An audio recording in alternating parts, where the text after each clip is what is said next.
LibreOffice बेसवरील ट्युटोरियलमध्ये आपले स्वागत.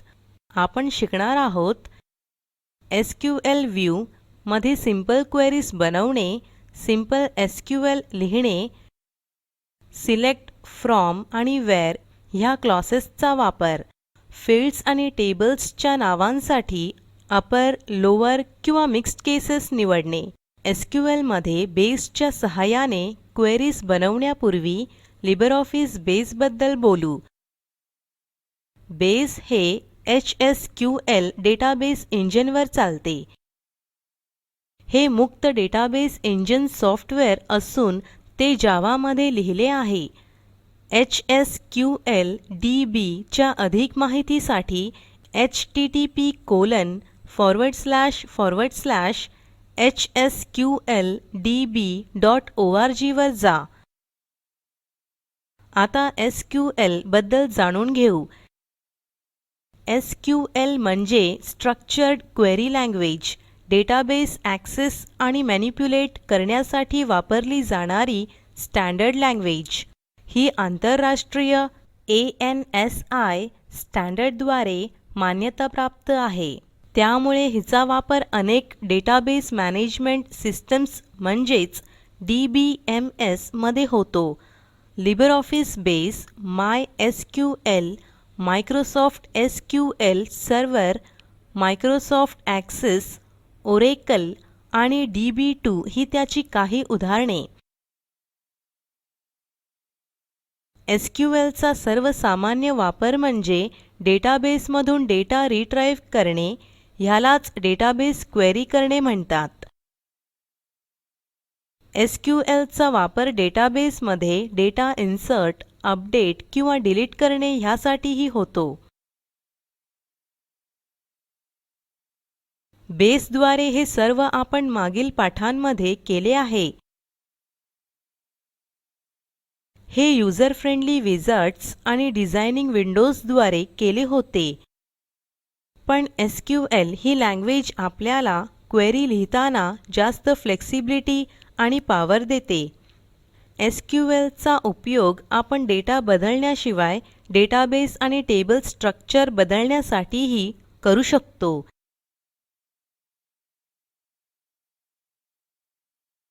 ह्या पाठात एसक्यूएल बद्दल सर्व माहिती समाविष्ट करू शकत नाही. येथे काही उपयोगी पाठ आणि वेबसाईट्स दिल्या आहेत.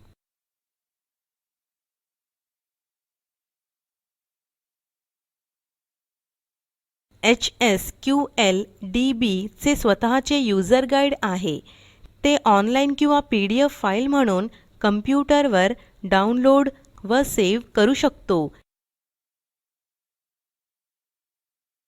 एसक्यूएल बद्दल शिकू. आपले लायब्ररी डेटाबेसचे उदाहरण बघू. लायब्ररी डेटाबेस उघडा. डाव्या पॅनेलमधील क्वेरीज लिस्ट वर क्लिक करा. Create query in SQL view वर क्लिक करा. क्वेरी डिझाइन ही ब्लँक विंडो दिसेल.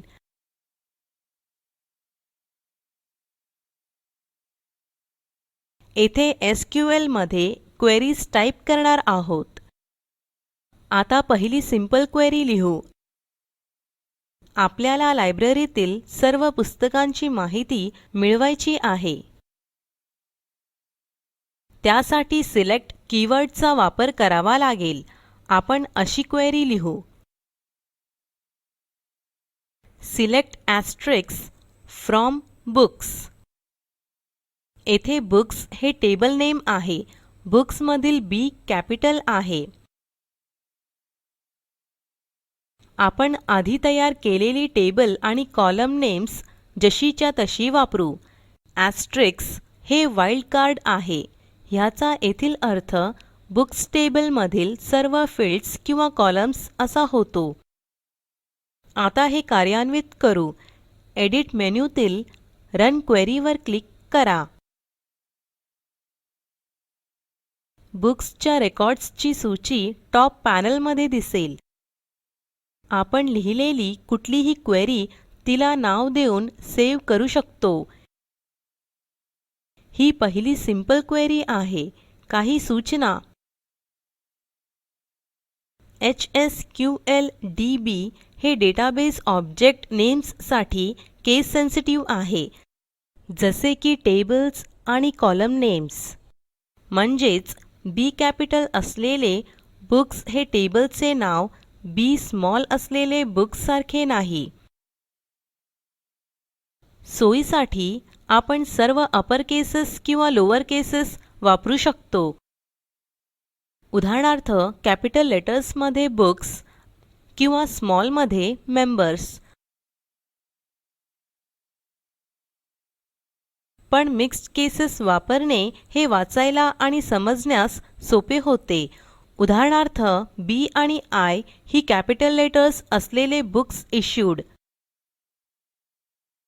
किंवा कॅपिटल आर आणि डी असलेले रिटर्न डेट. आपण ज्या पद्धतीने टेबल किंवा कॉलमचे नाव बनवले आहे ते तसेच वापरणे आवश्यक आहे. SQL कीवर्ड जसा की सिलेक्ट साठी आपण कुठलीही केस किंवा मिक्स केस वापरू शकतो. नीट वाचता यावे म्हणून सर्व ठिकाणी त्याची समानता ठेवा. उदाहरणार्थ कीवर्डसाठी सर्व लेटर्स अपर केस मध्ये ठेवणार आहोत. पुढील क्वेरी पाहू. ही क्वेरी नव्या विंडोमध्ये टाईप करू शकतो किंवा आधीच्या क्वेरीवर ओव्हरराईट करू शकतो. आधीच्या क्वेरीवर ओव्हरराईट करू. बुक्स टेबलमधील विशिष्ट कॉलम मिळवण्यासाठी select title author from books. Query कार्यान्वित करा. रन क्वेरीचा आयकॉन वापरू शकता जो फाईल मेनूबार खाली आहे किंवा कीबोर्डवरील F5 चे बटण दाबा. आपल्याला हव्या असलेल्या कॉलम्स मधील ही रेकॉर्ड्स आहेत.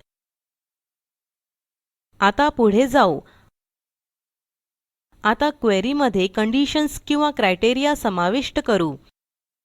आपणास केम्ब्रिजने प्रकाशित केलेली बुक्स हवी आहेत. त्यासाठी आपली क्वेरी आहे select from books where publisher is equal to in single quotes Cambridge. येथे वेअर हा कीवर्ड वापरला आहे. त्याच्या पुढे पब्लिशर इक्वल्स केम्ब्रिज ही कंडिशन दिली आहे. क्वेरी कार्यान्वित करू. आपल्याला केम्ब्रिज ह्या पब्लिशरची पुस्तके दिसत आहेत. आपण क्वेरी मध्ये कितीही कंडिशन्स किंवा क्रायटेरिया घालू शकतो. 2 कंडिशन्स असलेली क्वेरी लिहू. आपल्याला केम्ब्रिजने 1975 सालानंतर प्रकाशित केलेली पुस्तकेच हवी आहेत. त्यासाठी select from books where publisher is equal to in single quotes Cambridge and published year greater than 1975 ही क्वेरी आहे. वेअर कीवर्ड किंवा क्लॉज नंतर 2 कंडिशन्स दिसतील. त्या आपण एंड ने जोडल्या आहेत याकडे लक्ष द्या. येथे एंड हे लॉजिकल ऑपरेटर आहे. हे 2 कंडिशन्स एकत्र करण्यासाठी वापरले आहे. OR हे दुसरे लॉजिकल ऑपरेटर आहे. वरील क्वेरी मध्ये घालून ते वापरून बघा. क्वेरी कार्यान्वित करून येणारे रिझल्ट टॉप पॅनल मध्ये पहा. आपल्या कंडिशन्स पूर्ण करणारी ही पुस्तके आहेत. आता अनेक कंडिशन्स समाविष्ट करण्याची दुसरी पद्धत पाहू. आपल्याला केम्ब्रिज किंवा ऑक्सफोर्ड किंवा दोघांनीही प्रकाशित केलेली पुस्तके हवी आहेत. त्यासाठी ही क्वेरी आहे select from books where publisher in open brackets in single quotes Cambridge, in single quotes, Oxford, close brackets. येथे in हा नवा कीवर्ड वापरला आहे. in द्वारे सिंगल कॉलम वरील कंडिशन एकत्र करता येतात. उदाहरणार्थ पब्लिशर. रिझल्ट कडे लक्ष द्या. असाइनमेंट SQL क्वेरीज लिहून त्या तपासून बघा. लायब्ररीच्या सर्व सभासदांची माहिती मिळवा. 150 रुपयांपेक्षा जास्त किंमत असलेल्या सर्व पुस्तकांच्या नावाची सूची दाखवा. विलियम शेक्सपियर किंवा जॉन मिल्टन ह्यांनी लिहिलेल्या पुस्तकांची सूची मिळवा.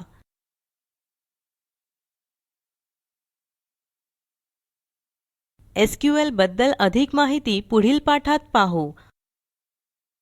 आपण ट्युटोरियलच्या अंतिम टप्प्यात आहोत.